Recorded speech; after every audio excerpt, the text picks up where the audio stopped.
بسم اللہ الرحمن الرحیم۔ سیرت النبی صلی اللہ علیہ وسلم 10واں باب۔ یہ تمہارا بیٹا نہیں۔ آپ کو قافلے کے ساتھ اس لیے نہیں لے جایا گیا تھا کہ آپ کم عمر تھے۔ آپ وہیں درخت کے نیچے بیٹھ گئے۔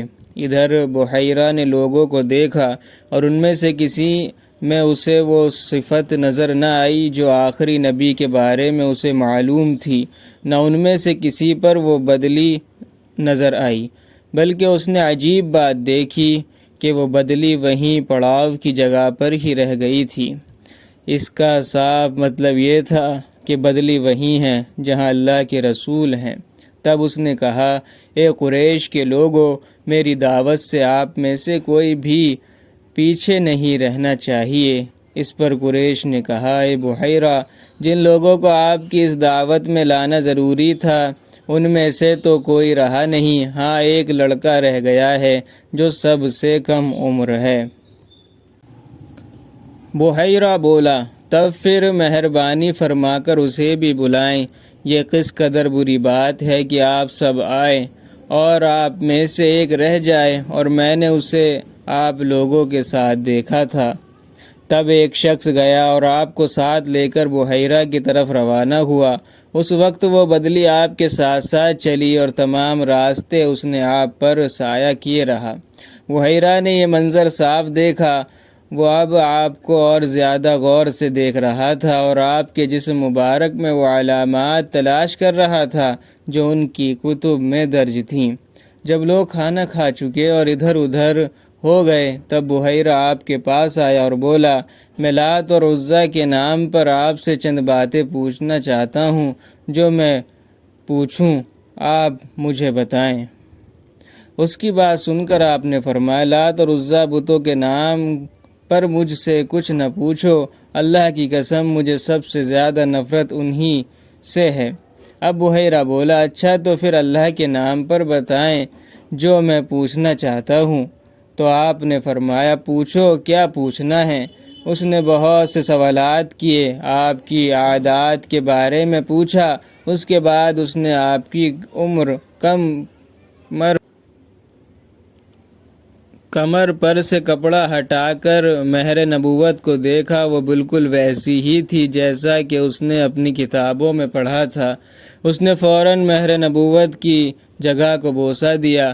قریش کے لوگ یہ سب دیکھ رہے تھے اور حیران ہو رہے تھے۔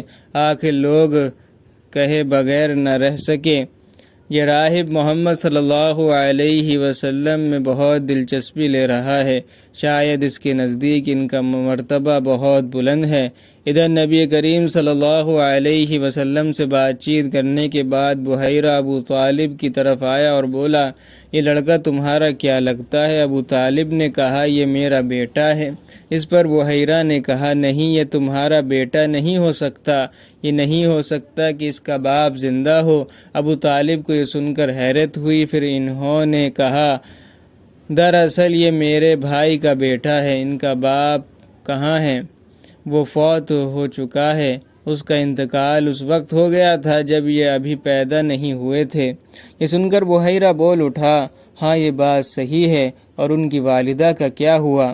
ان کا بھی تھوڑے عرصے ہی پہلے انتقال ہوا ہے۔ یہ سنتے ہی بحیرہ نے کہا، بالکل ٹھیک کہا، اب تم یوں کرو کہ اپنے بھتیجے کو واپس وطن لے جاؤ، یہودیوں سے ان کی پوری طرح حفاظت کرو۔ اگر انہوں نے انہیں دیکھ لیا اور ان میں وہ نشانیاں دیکھ لیں جو میں نے دیکھی ہیں تو وہ انہیں قتل کرنے کی کوشش کریں گے۔ تمہارا یہ بھتیجا نبی ہے، اس کی بہت شان ہے، ان کی شان کے بارے میں ہم اپنی کتابوں میں بھی لکھا ہوا پاتے ہیں، اور ہم نے اپنے باپ داداؤں سے بھی بہت کچھ سن رکھا ہے۔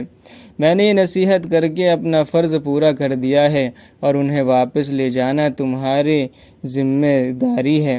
ابو طالب بحیرہ کی باتیں سن کر خوف زدہ ہو گئے، آپ کو لے کر مکہ واپس آ گئے۔ اس واقعے کے وقت آپ کی عمر 9 سال تھی۔ اس عمر کے لڑکے عام طور پر کھیل کود میں ضرور حصہ لیتے ہیں۔ ان کھیلوں میں خراب اور گندے کھیل بھی ہوتے ہیں۔ اللہ تعالیٰ نے آپ کو اس سلسلے میں بھی بالکل محفوظ رکھا۔ جاہلیت کے زمانے میں عرب جن برائیوں میں جکڑے ہوئے تھے، ان برائیوں سے بھی اللہ تعالیٰ نے آپ کی حفاظت فرمائی۔ ایک واقعہ آپ نے خود بیان فرمایا۔ ایک قریشی لڑکا مکہ کے بالائی حصے میں اپنی بکریاں لیے میرے ساتھ تھا۔ میں نے اس سے کہا، تم ذرا میری بکریوں کا دھیان رکھو تاکہ میں قصہ گوئی کی مجلس میں شریک ہو سکوں، وہاں سب لڑکے جاتے ہیں۔ اس لڑکے نے کہا، اچھا۔ اس کے بعد میں روانہ ہوا۔ میں مکہ کے ایک مکان میں داخل ہوا تو مجھے گانے اور بجانے کی آواز سنائی دی۔ میں نے لوگوں سے پوچھا، یہ کیا ہو رہا ہے؟ مجھے بتایا گیا کہ ایک قریشی کی فلاں شخص کی بیٹی سے شادی ہو رہی ہے۔ میں نے اس طرف توجہ دی ہی تھی کہ میری آنکھیں نیند سے جھنکنے لگیں، یہاں تک کہ میں سو گیا۔ پھر میری آنکھ اس وقت کھلی جب دھوپ مجھ پر پڑی۔ آپ واپس اس لڑکے کے پاس پہنچے تو اس نے پوچھا، تم نے وہاں جا کر کیا کیا؟ میں نے اسے واقعہ سنا دیا۔ دوسری رات پھر ایسا ہی ہوا۔ مطلب یہ کہ قریش کے لوگوں مجلسوں سے اللہ تعالیٰ نے آپ کو محفوظ رکھا۔ قریش کے ایک بت کا نام بوانا تھا۔ قریش ہر سال اس کے پاس حاضری دیا کرتے تھے، اس کے بے حد عزت کرتے تھے، اس کے پاس قربانی کا جانور ذبح کرتے تھے، سر منڈواتے، سارا دن اس کے پاس اعتکاف کرتے۔ ابو طالب بھی اپنی قوم کے ساتھ اس بت کے پاس حاضری دیتے۔ اس موقع کو قریش عید کی طرح مناتے تھے۔ ابو طالب نے نبی کریم صلی اللہ علیہ وسلم سے کہا، بھتیجے آپ بھی ہمارے ساتھ عید میں شریک ہوئے ہوں۔ آپ نے انکار فرما دیا۔ ابو طالب ہر سال آپ کو شریک ہونے کے لیے کہتے رہے، لیکن آپ ہر بار انکار ہی کرتے رہے۔ آخر ایک بار ابو طالب کو غصہ آ گیا۔ آپ کی پھوپھیوں کو بھی آپ پر بے تحاشا غصہ آیا اور آپ سے بولے، تم ہمارے معبودوں سے اس طرح بچتے ہو اور پرہیز کرتے ہو، ہمیں ڈر ہے کہ تمہیں کوئی نقصان نہ پہنچے۔ انہوں نے یہ بھی کہا، محمد آخر تم عید میں کیوں شریک نہیں ہوتے؟ ان کی باتوں سے تنگ آ کر آپ ان کے پاس سے اٹھ کر کہیں دور چلے گئے۔ اس بارے میں آپ فرماتے ہیں، میں جب بھی بوانا یا کسی اور بت کے نزدیک ہوا، میرے سامنے ایک سفید رنگ کا بہت قد آور آدمی ظاہر ہوا۔ اس نے ہر بار مجھ سے یہی کہا، محمد پیچھے ہٹو، اس کو چھونا نہیں۔